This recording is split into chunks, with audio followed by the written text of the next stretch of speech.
Hello everyone and welcome to issue number 70 of Anti-Life Reviews. I'm of course the Tono Makaya, Master of Minds and of Men. For the month of August I'm going to be looking at volume 1 of Uncanny X-Force, the entire run, as it's one hell of a good run if I recall. First up I'll be looking at issues 1 through 4 and 5.1, which ran from October to March in 2011, published by Marvel Comics, of course. Now let's go ahead and not beat around the bush. I want to get into this. I got a lot to talk about, so hit that subscribe button and let's dive into it. Let's talk about the writers and artists on this. The writer for the whole month is going to be Rick Remender, a man who has worked on a lot of creator-owned work that has proven to be immensely valuable to him, as he had TV show adaptations of one of his works, Deadly Class. I've not seen the show nor read the comic, sadly. Beyond that, he had a run on Captain America I really enjoyed. He's a solid writer. Artist for issue 1 through 4 is Jerome Opina, a man who has worked with Rick on a number of projects going back to the start in the industry, and quite a talented artist who has worked on Moon Knight, Spawn, Deadpool, and even with Alejandro Jodorowsky, one of my favorite directors. He's a little slow in getting work in, however. In issue 5.1, we have Raphael Albuquerque. Sadly, we only get him for one issue, as his work on Blue Beetle and American Vampire are award-winning. Don't want to say too much about the guy, as we're barely going to see him. These first 4 issues comprise a story entitled The Apocalypse Solution. Our team is Wolverine, Psylocke, Phantom X, Deadpool, and Archangel. They're essentially the X-Men's hit squad. We open on Deadpool entering a shrine of Clan Aqaba, who plan on resurrecting Apocalypse, of course. But Deadpool is captured. We see some color here, with Angel and Psylocke being involved in a relationship, her also helping him keep the Archangel side of him in check, and Phantom X and Wolverine playing dangerous games together for fun. They all get a warning about Deadpool, so they are off. We see Phantom X flirting with Betsy, Psylocke, to Angel's distaste, but she ignores it. They infiltrate the Aqaba stronghold, and for some fighting they save Deadpool, and they blow the place up.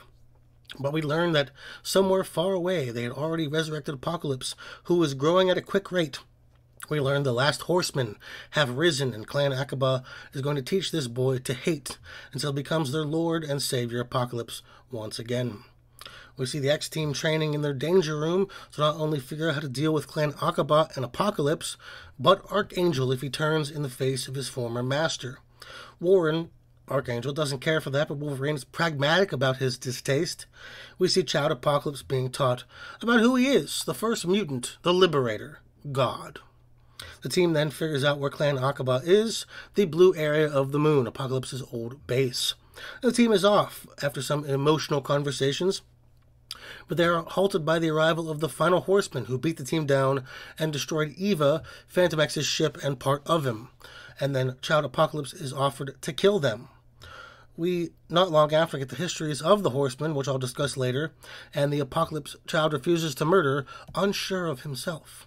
And Phantom X is the MVP here, tricking Pestilence and luring her into a trap, and then as Wolverine is being handled by Death, he Sosuke Aizen's death and tricks him into attacking Pestilence.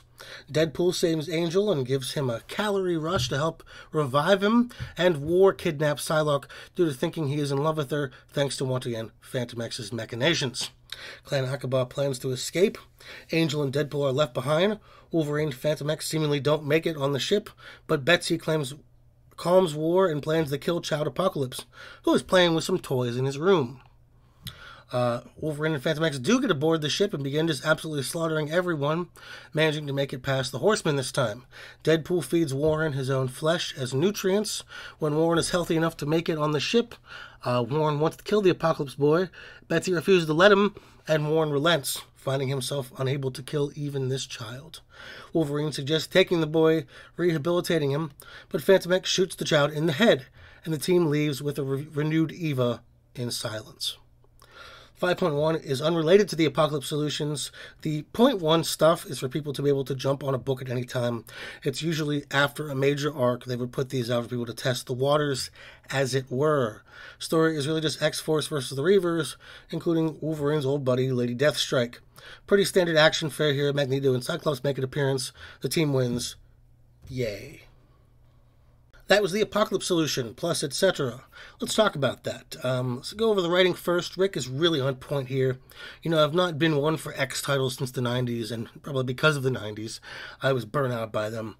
Not that I didn't read some of them. The story here of the X-Men's hired killers isn't really anything new, but it is a lot of fun stuff with the team dynamic and the world building that it goes beyond what you could blandly say about the book. He really has an incredible grip on these characters, which I want to go over them in a moment one by one. But beyond that, the story is emotional, well told. Everyone got their own little personal arcs, and it was different than the stuff coming out at Marvel at the time. It was kind of cutting edge, a little more experimental. Not that it hadn't been done before, just not a lot of the more mainstream stuff was coming out like this at the moment and had a lot of moral ambiguity in it. Well done, Rick. Let's hope you can keep up this kind of pace. Now to the characters. Wolverine, hard-nosed, thick-skinned. He's here, but not in charge of the team, but he's obviously the butcher they need.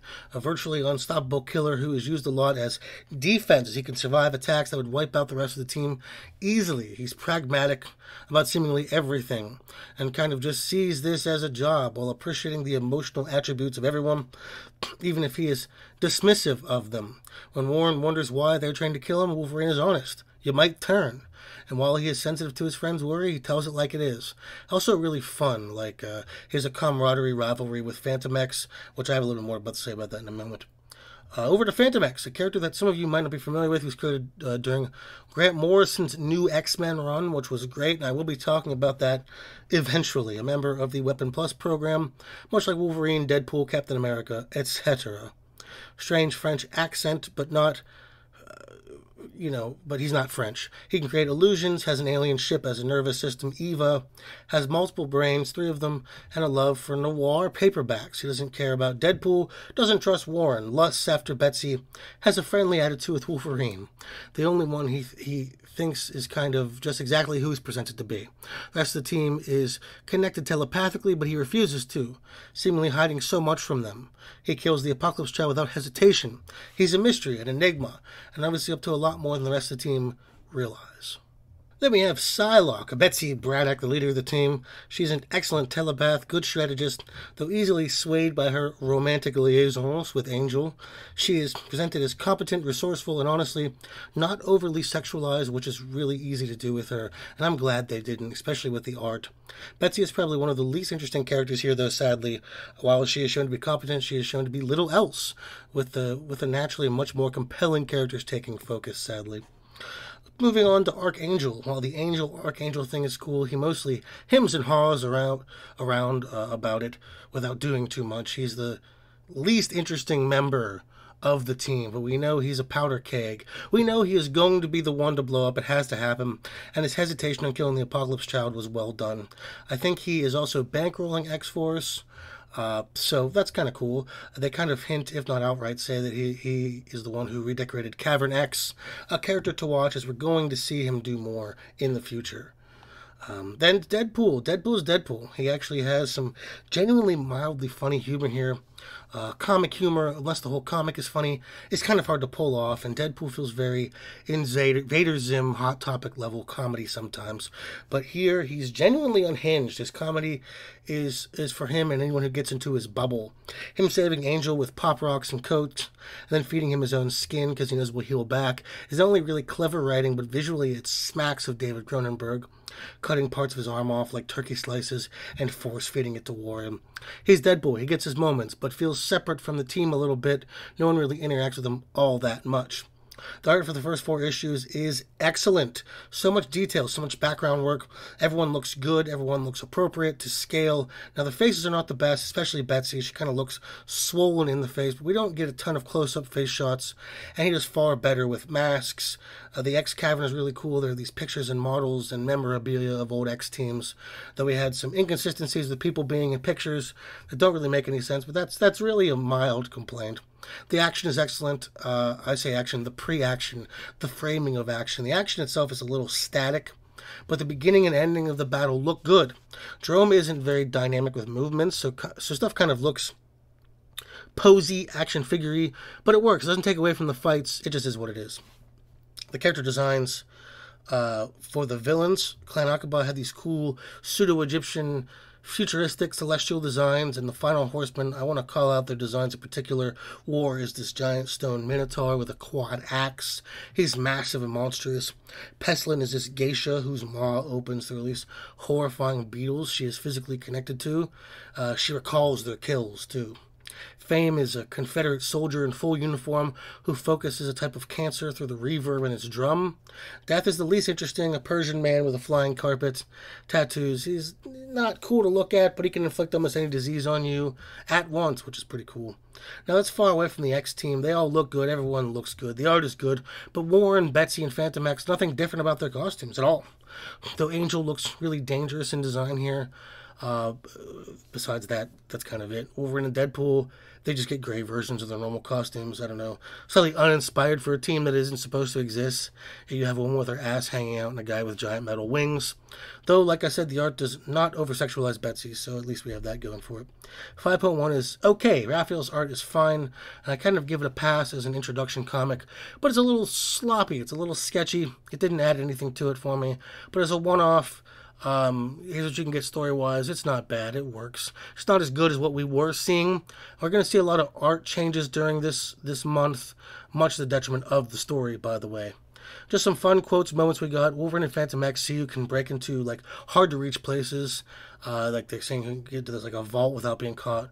Wolverine wins and requests a case of Henry IV, Dujamon Heritage Cognac Champagne, which is one of the most expensive drinks in the world at $2 million plus a bottle. Now, it's a shame that most of the worth is tied to the bottle. The cognac is aged 100 years, but there are a number of cognacs that do that, and they're not $2 million, but the bottle is 24 karat platinum with 6,500 diamonds. Wolverine rightly says that he isn't going to drink that, and being a good Canadian, he enjoys Molson himself. I like when Kid Apocalypse asks his teacher, Ship, will there always be bad people trying to kill me? And she says, yes, but we're easy to manage them once you rule the world. Poor kid never had a chance. As far as overview, this was an excellent opening to what I hope is going to continue to be great for the remainder of the month.